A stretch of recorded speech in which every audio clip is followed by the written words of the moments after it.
হঠাৎ ঠান্ডা পড়েছে, চারিদিকে সর্দি কাশি, গলায় ব্যথা,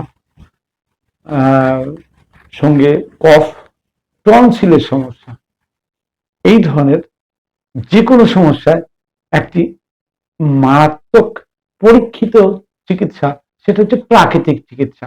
ওষুধ একটু পরে নেবেন, 24 ঘন্টা সময় দিন, 24 ঘন্টা যদি উপকার না পান তখন আপনি যে কোনো ওষুধ খাবেন। কি করতে হবে?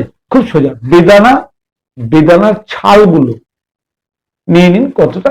ওই 50 গ্রাম মতো বেদানার ছাল নিন, তাতে 1 চামচ বা হাফ চামচ ফুড পাউডার আদার গুঁড়ো, হাফ চামচ লবঙ্গ, হাফ চামচ গোলমরিচ, আর স্বাদ অনুযায়ী আখের গুড়, এগুলো নিয়ে জলে ফোটান।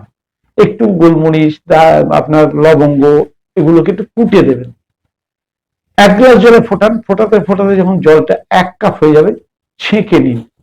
ছেঁকে নিয়ে চায়ের মতো ঈষৎ উষ্ণ গরম গরম খান। দিনে 3 বার খান।